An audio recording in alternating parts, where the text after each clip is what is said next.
com curto prazo e com razão, né? Eu sei que é difícil você segurar a onda quando você vê o preço do Bitcoin desabando no mercado. A primeira reação é: vou vender isso aqui para tentar perder menos. Mas será que é a melhor opção? É isso que a gente vai analisar no vídeo de hoje. Eu vou começar analisando o gráfico do S&P 500, né, a Bolsa de Valores dos Estados Unidos, para vocês notarem o seguinte. Olha a linha de tendência na cor amarela que vinha desde maio de 2021 e sempre encostava na linha, subia, encostava nela, subia, encostava. Estão vendo? Uma linha de tendência bem longa aqui, né, que acaba de ser rompida. Notem aqui em cima, né, como houve esse rompimento e o desabamento do preço lá no mercado americano. Isso aqui, como vocês sabem, indica que acabou a farra da Bolsa Americana. A tendência agora é o preço continuar caindo, né, com a passagem do tempo, e isso afeta as bolsas mundiais. As outras bolsas devem seguir esse padrão de queda agora nas próximas semanas e nos próximos meses. E com isso, muita gente também está falando que o Bitcoin vai seguir o mesmo movimento, né? Já que existe uma grande correlação entre as ações lá na Bolsa Americana e também o Bitcoin. Os dois são enxergados como ativos de risco. Ah, então é para eu sair vendendo? É o que a gente vai tentar descobrir hoje. Olhando por uma perspectiva mais macro, todos os ciclos de alta, então a gente tem aqui 2013, 2017 e 2021, a gente nota similaridades. Estamos num movimento muito parecido. Olha aqui o ano de 2021, esse último aqui. A gente teve esse círculo verde mostrando o momento da alta histórica, lá nos 65 mil, praticamente, né? 65 mil dólares. A partir daí o preço começou a recuar e encontrou um fundo depois da alta histórica em julho, que é esse círculo vermelho aqui. Ele bateu exatamente no 1.272 da Fibonacci logarítmica, tá? Então pegou aqui e a partir daí voltou a subir. Esse círculo amarelo mostra o momento atual que a gente está, onde acontece uma consolidação. O preço lateraliza antes de uma subida. E por que eu estou falando antes de uma subida? Porque foi o que aconteceu nos ciclos anteriores. 2017, como vocês estão vendo, olha lá, encontra uma alta histórica lá nos 3 mil dólares, a partir daí começa a cair, encontra um fundo onde? No círculo vermelho, exatamente no mês de julho e também na 1272 da Fibonacci. A partir daí começa a subir e entra aqui nesse círculo amarelo, que é onde a gente está nesse momento, né? Onde o preço lateraliza e na sequência o que vem? Vem aquela puxada, né? O preço sobe com muita força. E 2013 foi diferente? Não. Mesma coisa, encontra uma alta histórica nesse ponto aqui, a partir daí o preço desaba e cai, né? Encontra o seu fundo em julho, esse círculo vermelho, novamente julho, né? 1272 da Fibonacci. A partir daí começa a subir, entra nessa fase de lateralização, que é onde a gente estaria nesse momento, né? E depois de um tempo, ó, notem que tem quedas fortes aqui, como aconteceu também em setembro, lá em 2013. Olha só, uma queda violenta em setembro e logo depois dessa queda o preço dispara e encontra uma nova alta histórica. Exatamente o mesmo movimento em 2013, 2017 e 2021. E também no RSI. Se vocês olharem o RSI dos 3 ciclos está exatamente igual. Mas uma coisa é importante, notem que nos ciclos anteriores, as quedas que a gente teve ao longo dessa lateralização aqui, que não é muito lateralização, né? Mas quando você olha de longe parece uma lateralização, nunca chegou tão baixo quanto o valor de julho, né? Ela cai, mas não cai tanto, ó. Cai aqui em setembro também, ó, mas não cai tanto a ponto de atingir o preço de julho. E qual foi o preço de julho agora em 2021? Foi aquele fundo do poço ali nos 29 mil dólares.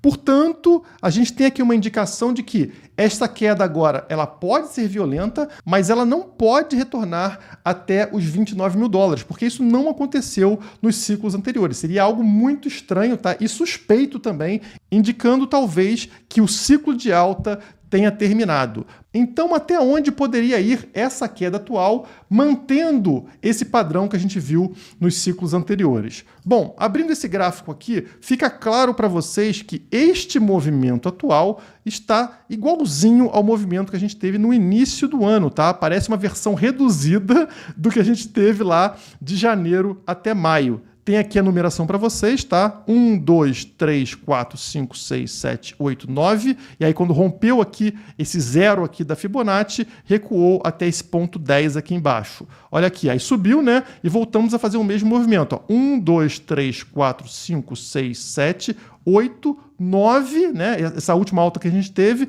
na hora que pegou no 0,618 da Fibonacci, exatamente como o ponto 9 lá do início do ano, o que aconteceu?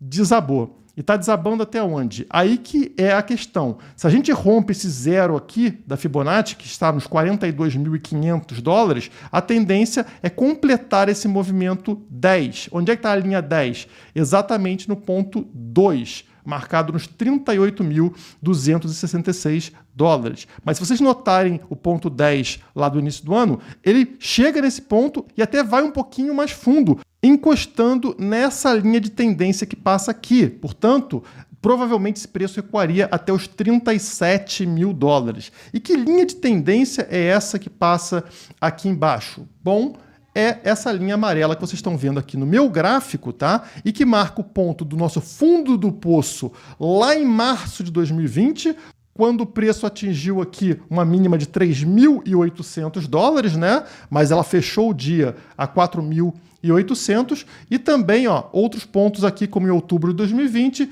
e também aqui o nosso fundo em julho, tá? Aquele fundo dos 29 mil dólares. Se você marca todos esses pontos, vocês percebem que essa linha de tendência, ela também está aqui nos 37 mil dólares. E não só isso, como essa outra linha que marca os topos que a gente teve, o topo lá de 65 mil dólares, depois esse segundo topo aqui no início de maio, ela também vai dar exatamente na mesma posição, nos 37 mil dólares. E por que isso é relevante? Porque esse aqui seria o nosso X, como vocês estão vendo na tela, né? É o alvo que a gente tem, onde ainda seria aceitável o preço recuar e continuar subindo a partir daqui. Esse rompimento aqui faz com que a tendência se torne negativa, levando o preço até esse ponto aqui dos 29 mil dólares mais uma vez, o que é extremamente arriscado e nunca aconteceu na história, como eu acabei de mostrar para vocês nos gráficos anteriores. A gente costuma ter essa queda, mas ela para num ponto acima do fundo do poço, né? Acima do caso aqui dos 29 mil dólares. E esse ponto, para mim, seria esses 37 mil dólares. Aqui é o nosso limite gráfico, tá? Pelas duas linhas de tendência que eu tracei aqui para vocês. Portanto, o que eu estou falando aqui é que no limite poderia acontecer um recuo de preço até esse ponto aqui, né? Até esta linha de tendência, e a partir daqui o preço voltar a subir com tudo, tá? Com muita força. Será que foi o que aconteceu no passado? Vamos voltar aqui, tá? Eu tracei linhas aqui mais ou menos traçadas só para mostrar o que eu estou falando. Isso aqui foi 2017, tá? A alta de 2017. Esse é o ponto da alta histórica no momento lá, né? Foi 3 mil dólares aqui em junho de 2017. A partir daqui o preço desaba, olha só, encontrando topos nessa linha de tendência, né? Ele desaba. Quando ele volta, rompe essa linha de tendência, depois ele retorna para ela para fazê-la de suporte nesse ponto aqui no dia 26 de julho. A partir daqui, o preço dispara. Exatamente o que eu estou falando para vocês agora, né? Em 2021. Vamos voltar para 2013 para ver se também temos algo parecido. Aqui em 2013, a gente chega a ter um rompimento, né, dessa linha de tendência nesse ponto aqui, ó, o preço dispara muito acima desse ponto e depois retorna, e aí sim começa a usar ela como topo, né, como você pode notar aqui várias vezes. Acontece um rompimento, depois o preço dispara, mas ele volta para essa linha de tendência na cor amarela antes de disparar absurdamente para uma nova alta histórica. Então, só para mostrar para vocês que sim, existe essa tendência de romper uma linha de tendência e depois voltar para ela como suporte, que é o que eu estou prevendo aqui no caso para 2021, né? No caso do nosso limite máximo que eu estou passando para vocês, repetindo a história, seria justamente esse recuo aqui encostando nessa linha de tendência, né? Então, ó, os topos encostando nela, rompeu aqui em agosto, subiu e aí voltaria para fazer ela como suporte nesse ponto aqui e depois dispararia. Que inclusive esse ponto aqui, como eu falei para vocês, é o mesmo suporte que a gente tem nessa linha de tendência que vem desde o fundo do poço lá de março de 2020, tá? Isso aqui seriam os 38, 37 mil dólares no máximo.